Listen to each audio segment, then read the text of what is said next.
damos la palabra al asambleísta Fernando Flores.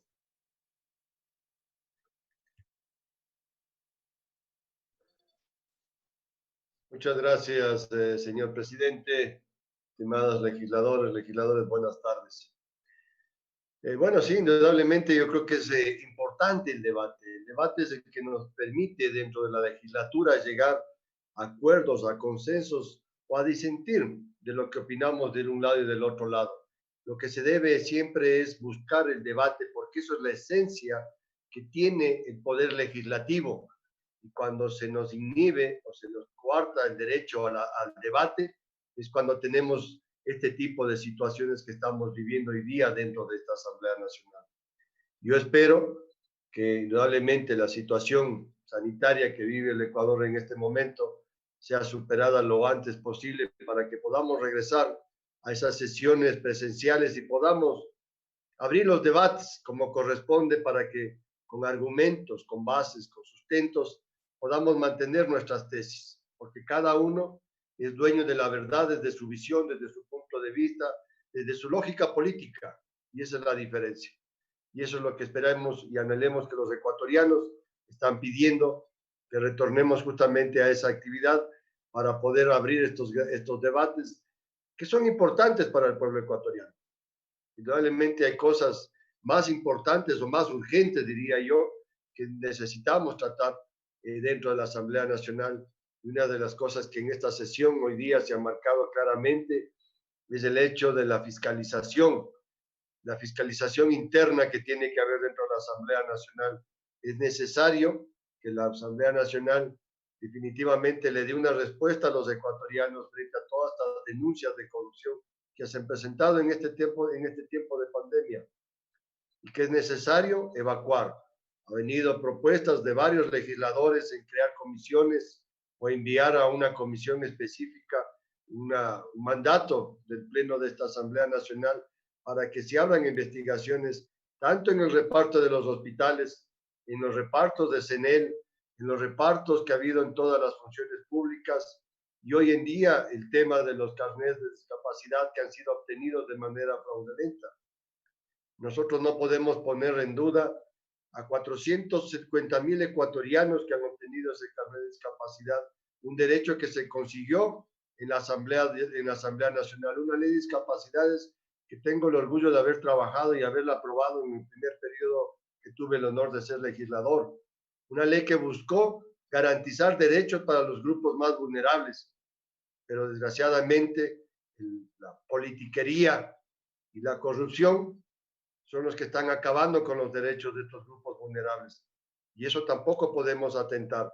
Una cosa es descubrir y demostrar la obtención de documentos fraudulentos para obtener beneficios tributarios o para poder importar vehículos de manera fraudulenta. Y eso debemos indudablemente investigar y ser castigados con todo el peso que debe tener, no solamente de la ley, el peso político, porque hay funcionarios públicos inmiscuidos en este tipo de causales. Vemos como jueces, como funcionarios judiciales, superan más de 600 funcionarios judiciales que tienen algún tipo de discapacidad, pero jueces. Es indignante lo que está pasando en el Ecuador. Por eso, señores legisladores, si hagan un llamado, o hay que unirnos para hacer un llamado a la presidencia de esta Asamblea Nacional para que pongan el orden del día la conformación de esta comisión multipartidista. Ahí debemos estar representados todos los movimientos y partidos políticos para que se haga una investigación seria y que se le dé respuestas al pueblo ecuatoriano.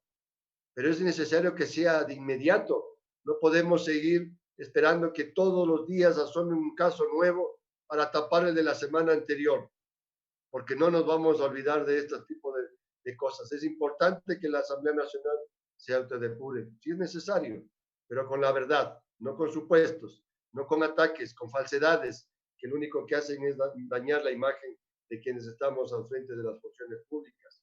Hay que tener pruebas para poder actuar de acuerdo a lo que dice la ley. Gracias por ese punto, señores legisladores, y espero que se pueda llevar rápidamente a la conformación de esta comisión multipartidista. Pasando al tema que nos lleva a esta sesión, señor presidente, En una década, el Ecuador del señor Correa se consolidó mediante una serie de reformas legales cuyas génesis se inició en la constituyente de Montecristi casualmente, siguiendo primero un lineamiento político que venía llevándose en ese momento en la región. Cuba tiene una sola cámara, Venezuela igualmente eliminó sus dos cámaras y se constituyó en una Asamblea Nacional. ¿Y qué es lo que ha llevado a los países que actuaron de esa manera? A conformar o a aprobar constituciones aprovechando de la popularidad del momento, constituciones que iban a durar 300 años, constituciones que fueron copiadas en su texto cuando se mencionaban cosas o palabras, se utilizaban palabras o términos que no son nuestros, señor presidente y estimados colegas legisladores. Ya lo decía un compañero que presentaron anteriormente cuando fue constituyente ante las autoridades respectivas para que se haga una investigación de los artículos que se aprobaron y los artículos que fueron sometidos a votación al pueblo ecuatoriano, que se cambiaron y nunca se dijo nada al respecto. Pero a través de esta constituyente de Montecristi, estimados señores legisladores, por esa vía, su mayoría en la Asamblea Nacional y las consultas populares le permitieron al correísmo impulsar una reforma de Estado que creó un país centralizado, autoritario, sostenido en la propaganda oficial que restringió el juego político en nombre de una estabilidad que hoy en día estamos pagando la consecuencia de eso, cuando se eliminaron la institucionalidad de las funciones o de los poderes constituidos. Ahí comenzó justamente todo este aparataje que lo único que ha permitido es el tapar la gran corrupción. Cuando se le quitó a la Contraloría la potestad de examinar previamente la contratación pública y se dejó abiertamente que se pueda contratar a dedo, los contratos por emergencia, que no haya una intervención anterior por parte de la Contraloría General del Estado, sino que recién después de años, cuando nos comenzamos a enterar de todo lo que pasó, es que la Contraloría puede intervenir y tratar de alguna manera de poner ante la justicia a quienes saquearon este país, a quienes acabaron con este país. Esa es la constitución de los 300 años, una constitución que solo duró 6 años. Se habla de que el poder constituyente está en el pueblo ecuatoriano, pero sí enmendaron en el 2015 la constitución para poderle dar en ese momento a quien estaba al frente del poder la posibilidad de reelegirse de manera indefinida, como lo hizo el señor Chávez, como lo hizo el señor Evo Morales, como está en este momento en Centroamérica pasando. Esos son los ejemplos de la democracia que se quiso construir felizmente los ecuatorianos. Al darse cuenta de esto, pues están cambiando el curso de este país. Indudablemente se requieren reformas constitucionales. Hay una comisión que ya está conformada, la cual está tratando estos temas y hay que darle el respaldo a esa comisión para que continúe en esa línea. Pero esa es la manera de hacer las cosas, no como se hicieron en el 2015, aprovechando de esa aplanadora legislativa que tenían, donde pues supuestamente se hizo las consultas o la socialización a los ecuatorianos para hacer esas enmiendas, que solo buscaba fines electorales, el permanecer en el poder eternamente. Eso es lo dañino para este país. Porque no se habló, por ejemplo, de una reelección pasando un periodo, porque se quiso utilizar los fondos públicos para hacer campaña y lograr ganar las elecciones de manera fraudulenta. Porque hoy en día los ecuatorianos ya sabemos cómo ganaron las elecciones, cómo ganaban las primeras vueltas, con 5, 7, 10, 15 millones de dólares puestos ahí por los contratistas. Indudablemente que así es más fácil ganar. Por eso yo quisiera que ojalá se resuelva el problema de quienes hoy en día van en ese sentido y puedan participar electoralmente como corresponde el juego democrático y puedan perder en las urnas cuando el voto ecuatoriano sea el castigo a todo lo que pasó durante esa, ya no década, sino 14 años, porque ahí también tenemos denuncias de los Moreno y de situaciones que se están dando, que hay que aclarar y que el pueblo ecuatoriano necesita la verdad de esos problemas.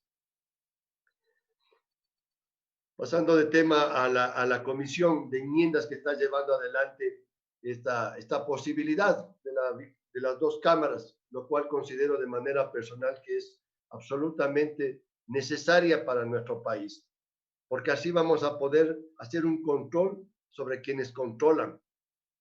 Nosotros tenemos en Latinoamérica, vemos como hay países como Argentina, Bolivia, Brasil, Chile, Colombia, República Dominicana, Perú, Paraguay, México, Uruguay, es decir, la mayoría de la región tienen las dos cámaras. Y son países que casualmente no cayeron en manos del populismo y no permitieron que vayan a una sola cámara para poder tener un control tanto del ente ejecutivo como del ente de la primera cámara, indudablemente la cámara baja. Ahí hay una especie de juego de tener mejores leyes, de tener un filtro a las leyes. Los congresos bicamerales funcionan en esta razón. Ya decía una colega asambleísta que hay asambleístas nacionales, 15 legisladores nacionales, que hacen campaña a nivel nacional y cuando llegan a la Asamblea Nacional, pues cumplen las mismas funciones que todos los demás legisladores. Ahí donde debemos dar la separación, debería haber una elección para los congresos de manera regional y para los senadores a nivel nacional para que tengan mayor representatividad y realmente puedan hacer el trabajo que les corresponde, de elegir a las autoridades de control y hacerse un cruce con la Cámara Baja para poder llevar proyectos de ley y también igualmente designación de los entes de control del Estado, porque una Cámara la cuida la otra Cámara.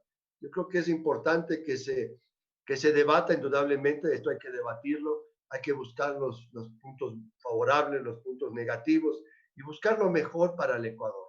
Aquí lo importante es darle al pueblo ecuatoriano la mejor herramienta para que nos curemos en salud, si se quiere, de toda esta cantidad de corrupción que se ha desatado en todo este tiempo, en estos últimos 15 años.